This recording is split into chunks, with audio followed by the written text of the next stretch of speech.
like you.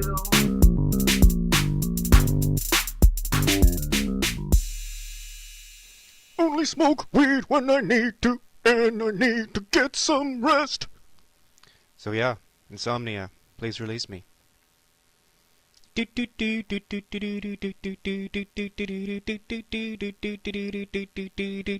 That's your classic song. It's strange that they would make you wade to this whole thing about a guy who can't get to sleep to get to the good bit. Like why they don't lead with the good bit and then just do 5 or 6 minutes of just I have no idea. But they don't. They go do do do do I can't get to sleep, it's annoying me. Which is funny, because when I heard that song, I related to it, not the weird sex stuff, but the rest. I related to it pretty hard. Because I find it hard, I don't know if you'd call it clinical, it's not clinical insomnia, because I've never been to hospital for it, but I find it very difficult to get to sleep.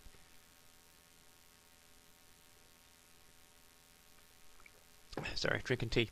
But it used to be a problem, I guess, but now not so much. I mean, I just stay awake now. I don't care anymore. Let's see what Wiki says. Insomnia, also known as sleeplessness, is a sleep disorder where people have trouble sleeping. Yeah, that's definitely me. They may have difficulty falling asleep or staying asleep as long as desired. Insomnia is typically followed by daytime sleepiness, low energy, irritability, and a depressed mood. Well, I definitely have daytime sleepiness and I don't know, not really low energy, I guess. Irritability, yes, and a depressed mood, no. If anything, if you stay awake long enough, you'll get super happy about everything for no reason. So in the night time, this is how it presents with me. Whenever sleeping time arrives, I'll hit the bed, and it takes about 2 hours for me to get to sleep, if it happens at all. And even when it does happen, I'll wake up every hour. For whatever reason. Mostly because I think a lot, you know, and I have all these ideas buzzing through my head about things that I want to write and things I want to talk about, I guess. And they just stay buzzing around and nothing's going to make them go away. So sometimes I write it out until the morning and I just stay awake the whole time. In college, I can't get away with it now because I'm old, you know, but in college I could go for days without sleeping at all or eating anything. I could just go for days and I'd be fine. I'd do like essays and coursework in the nighttime. In the daytime I'd potter around classes and the societies and so on. And it would be fine. There was one time I was delegated to... I was going to say sectioned, but that's more wishful thinking than anything else. I was delegated to take a bus full of WarpCon attendees from Dublin down back to Cork. And I hadn't slept for a long time, and I hadn't eaten anything, and I felt very bad. At least I thought I did. Sometimes when you haven't slept a long time, you think you feel bad, but you're fine. And I came down off the bus and I was a wreck because 4 hours in a bus up, 4 hours in a bus down would do my head in anyway.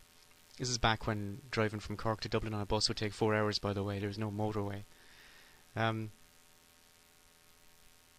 I just came off the bus and I went up to the convention centre, and a friend of mine called Gordon was there, and he said, "Barry, you look terrible."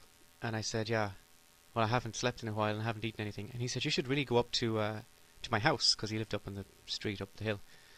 I said, "You should go up to my house and just lie down for a while." And I said, "Okay, I will."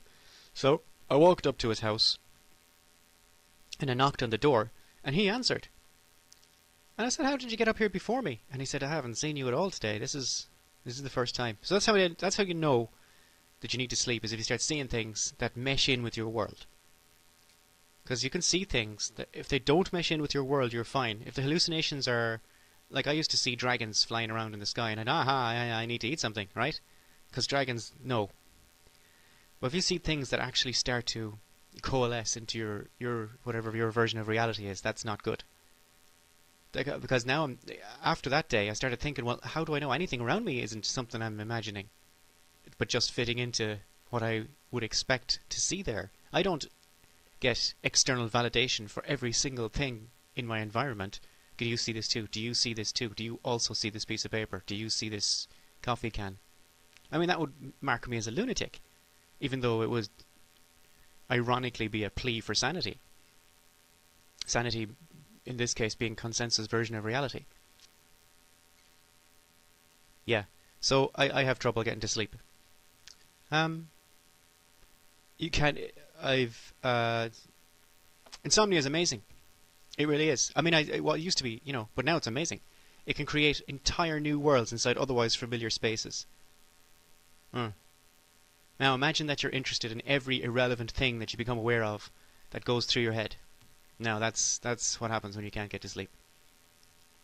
So I used to try and just hit the bed for hours and hours and hours and just sitting there, but now I just stay awake for as long as I can until I actually can't function anymore, and then I go to bed. But there's a window between when you're aware of how not sleeping you are and when you become non-functional, when you become semi-functional. And this is a dangerous time to be on Facebook, so naturally I hit the Facebook during these small hours, usually about 2 or 3 o'clock in the morning. It gets like that. And when this sort of window period hits me, I type reams of abusive gibberish into Facebook comment boxes, which I whimsically refer to as bombing runs, but I don't remember typing like any of them. I don't remember typing any of them. Like, there should be some automatic system on my keyboard that turns off if I haven't slept in the previous 36 hours. Like, I've capped some of it here. Where we go? Like, a friend of mine on Facebook said that he'd like to rip out his own throat because he had tonsillitis. And I wrote down here, because I capped it, I said, "You have no idea. When I had tonsillitis, I couldn't move or talk or breathe or eat. I was chomping down 20 saltpeteins a day and spent the rest of the day curled into a little ball, mewling like a cat with a harpoon in its gut. I was seeing shit you wouldn't believe popping out of my wall and casually strolling across my room into the wardrobe. Narnia's bullshit. Also, the doctor had to call the army to get an amphibious vehicle to come get me because Clonmel was flooded to the tits that winter. In the first and only case of someone shoving something violently into my ass, he shot me full of penicillin. After 4 days, my mother rang him and told him it wasn't working, and he said that if it didn't clear up in 2 more days, that I had the first case of diphtheria in Ireland since 1965. Diphtheria. Only homeless people and pigeons get I didn't actually. Yeah, anyway. Only homeless people and pigeons get diphtheria. I wasn't having any of that. If I'm dying, it's going to be of something classy like, I don't know, Norah Jones' piano falling on my head or a violent reaction to undercooked sushi. So that's something I mean, that's true. The doctor did have to come into my house. And, I'm pretty sure pigeons don't get diphtheria, so maybe that's not true. But the rest, that's all true. Isn't the point? The point is you shouldn't be writing that kind of thing on somebody's Facebook in the middle of the night. It's not good. I don't remember typing any of that.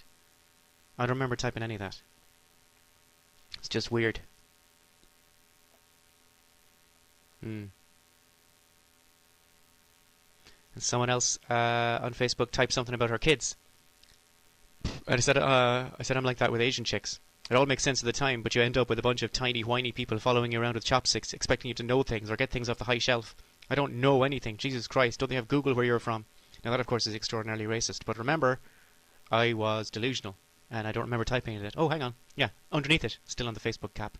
Underneath it, then somebody said, Asian chicks do sound remarkably similar to toddlers. And then I said, holy shit, I have no memory whatsoever of typing any of that. And it was 7 minutes ago. That's not a good sign. I should go to bed. And then somebody else said Barry doesn't do drugs, and so on. And then I said I don't remember writing either of those posts, which apparently I did last night. I've never done any drugs or alcohol ever. It still surprises people for reasons not entirely clear to me. So yeah, don't write things on Facebook, I guess. Someone posted something about being on a cell phone, and I said, I don't use a cell phone, so I have no idea why I don't give a shit one way or the other what happens on those ridiculous machines. If someone wants to talk to me, they can come to my house and talk to me like a human being, and if I don't feel like doing that, well, I guess it wasn't that important, and I'm glad you didn't waste my time with your trivial bullshit. The next time I answer a phone call, the last time I answered a mobile phone call, the person's first thing was, where are you? The person called me. I'm not having any of that crap in my ears. Just last week I was talking to a girl and she was doing shit on her phone, and I asked her what she was doing, and she said, oh, I'm just texting my mom. So I said, well, I'm sorry, in the middle of my sentence interrupted the start of your conversation with your mother. And once she figured it out, I was the bad guy. Now she's telling this other friend of hers never to talk to me again, but I've already seen her tits and they're not that special. I just type a lot of gibberish when I haven't slept, and I don't know if there's anything anybody can do about that. But I did cap them because I think it's funny. I think it's funny watching someone lose their mind, even if it happens to be me. Somebody said something about an article that Elizabeth Wilson wrote called Bohemia Isn't Lost. So I said underneath it, now remember, I don't remember any of this, and I did it in the zone where I'm not entirely conscious. I said, nowadays bohemians live in apartments, huddling together for warmth, awaiting the return of their messiah, Grace Slick. Most bohemians believe that Grace Slick will return within their lifetimes, although a minority accept she may return thousands of years hence. Grace Slick, where did I come up with that? Sometimes they come out for art gallery openings or featured talks by contentious left-wing journalists.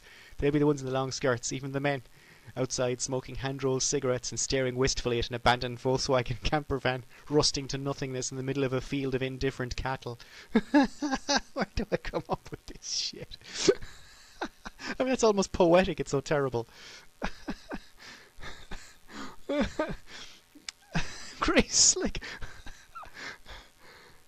I know I'm laughing at my own jokes, but remember, I don't remember writing them or typing them or anything about them. I just capped them the morning after. Somebody on Quora, I do a thing on Quora. Somebody on Quora said, do dreams come true? And I wrote down, and I know this was in the middle of the night because the timestamp is on it. Do dreams come true? And I said, I sure hope not. I once had a dream that pi was equal to 3. Just 3. Not 3 point anything. Just a simple, nice, round 3. Well, not round, but you know what I mean. Nothing will be round ever again. I don't remember writing that either. So I guess don't piss me off. Let's see. There was I remember a Wikipedia. There's a Wikipedia page about people who've set the world record for staying awake the longest time, and it's something like really short, like a week or something. Oh no, it's 10 days, I think. Like, 11 days? Anyway, there's a guy called Randy Gardner. Right, that's his real name. And he has the world record for the longest amount of time spelled awake, and he did it for an experiment. I'm going to read this from Wikipedia now. It is often claimed that Gardner's experiment demonstrated that extreme deprivation has little effect other than mood changes associated with tiredness. And this is primarily due to a report by researcher William Dement, who stated that on the 10th day of the experiment, Gardner had been able to beat Dement at pinball. Right?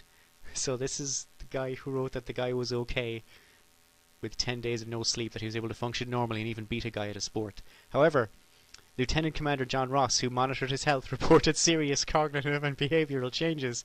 These included moodiness, problems with concentration, short-term memory loss, paranoia, and hallucinations. On the 4th day, he had a delusion that he was Paul Lowe winning the Rose Bowl and that a street sign was a person.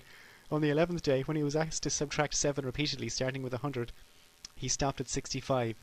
When asked why he had stopped, he replied that he'd forgotten what he was doing.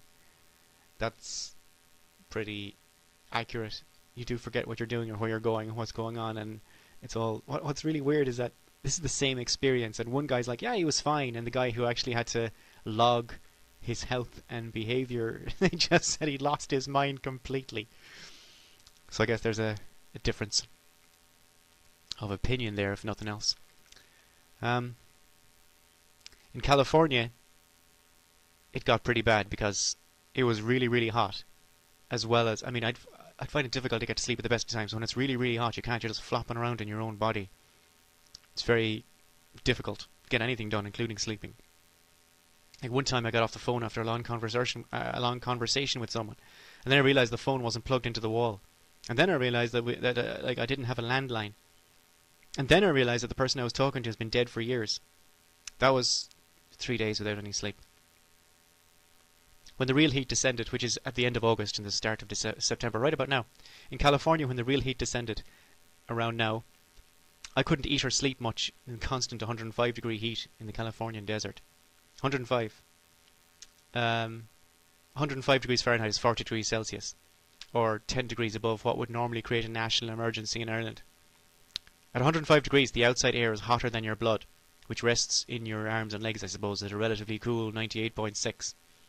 At 98.6, when it gets above 98.6, your body is waging a constant and losing war of attrition against the elements, pumping water out as fast as it can in the hopes that the energy used to evaporate it will cool you down. And it keeps you lethargic and uncooperative in the hopes that your heart rate will stay low. None of these things work, of course. It's all bullshit. But you do pump out water. Like you made sweat angels on the carpet if you fall down. For hours during these days, I'd say and do things that I don't remember. And I wasn't sure if anything was real. Now, the benefit is I'm so weird that my friends didn't really notice that I was losing my mind. And there's always some stupid noise outside, crickets banging away, or dogs yelping, or people arguing a few apartments over, or a fire truck speeding into the old people's home next door. And I couldn't leave because, as I said, I wasn't sure if any of it was real. It's difficult to engage with people if you're not sure any of them are real. And you know, I'm afraid of spiders as well, and when I get jittery, the spiders come out. Not real ones, you know, just bits of black something on the wall, or strange dust particles at the corner of my eye, or a pattern of light that creates a momentary contrast on a white surface. They all turn into spiders until I look straight at them. And by this time the damage is done. My heart rate has rocketed, and the next 5 Earth minutes will be taken to calm myself down. I'm scared of spiders. Yeah. When I get nervous, which is usually the night before any time I need to be somewhere in the morning, I'm scared of anything that might be confused for a spider with someone with half my visual capacity in half the light conditions. Insomnia. I tried all sorts of things. I tried melatonin, which did nothing for me. And then I got some diphenhydramine capsules, which sounds dramatic, but it's not. I talked about it before. Unisom, diphenhydramine. You can get them anywhere in America. They're harmless. And they didn't really help me to get to sleep any quicker. What they did was, when I eventually did get to sleep, I didn't wake up every hour. I could sleep straight through for 5 or 6 hours. Like nowadays I'll get about 4 hours sleep. 3 maybe. 3 or 4 a night. Which is great, which is fine. I mean, it's not that big of a deal if you don't have to be anywhere in the morning. But and if you do have to be there in the morning, I guarantee that I won't get to sleep. Like I have these unemployment meetings. I have to go to sign a piece of paper to say I'm still alive, I guess. And I have other little meetings that they like me to go to, which they tend to put on in the morning. And if I have to go to one of those morning meetings, I won't be able to sleep in the night. Because I'll be thinking about, as a deeply antisocial person that I am, I'll be thinking about, well, how am I going to relate to this other human in a way that's not going to endanger the money I need to pay for food. And that's always a concern, because they put it in big letters at the end. This is a concern. Your payments may be stopped if you don't do everything we tell you to do. So I don't get any sleep. So whenever anybody from the unemployment place has seen me, they've seen me basically 36 hours straight without any sleep. I can't remember any of the meetings, but so far everything seems to be going all right. Sometimes they email me and there's nothing too bad in the emails. If I have to go to the airport in the morning, I won't be able to sleep. And that is when the carnival kicks into high gear. 3 o'clock in the morning, staring at the ceiling. And you like to think that you improve over time, but now all the mistakes you made come back, flooding all at the same time. All the things you could have done better. All the people you hurt, that you could have said or done something to maybe make that better. And all the stupid things you did with your life. All at the same time, not one after another. So you think, well, I could have done that, I guess. What did I learn from that? Nothing.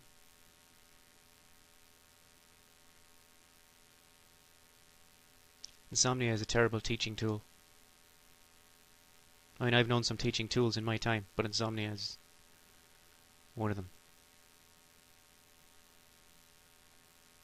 Insomnia doesn't give you superpowers, but you don't sleep enough and you'll think you have superpowers. I didn't get any sleep for 2 days once, and I was able to see through walls and speak Chinese. True story. I mean, I can't speak Chinese now, because I got some sleep and it all went away. I imagine it's quite like being on drugs, like taking a load of cocaine and getting no sleep for 3 days.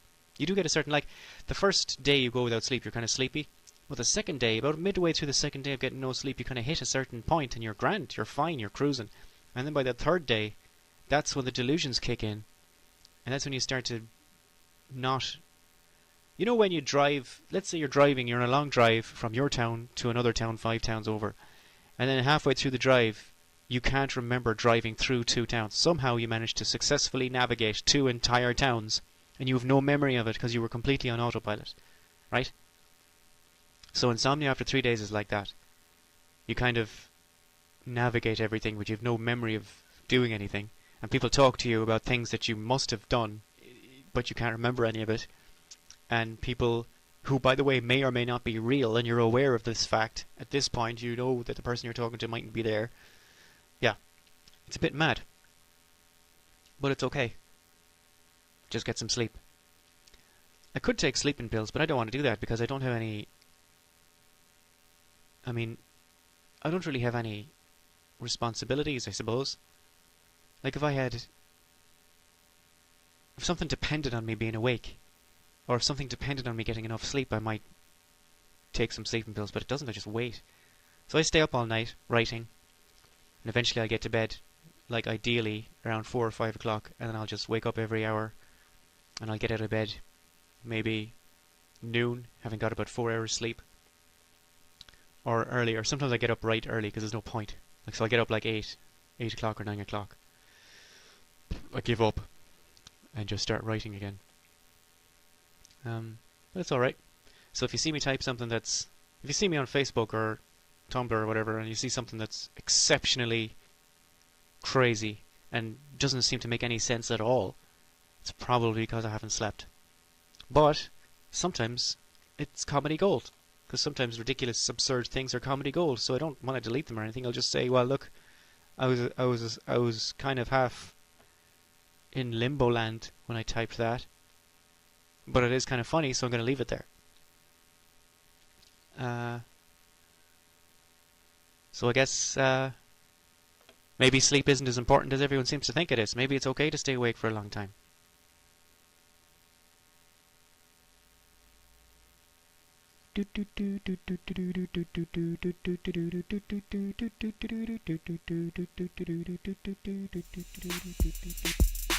Not like you.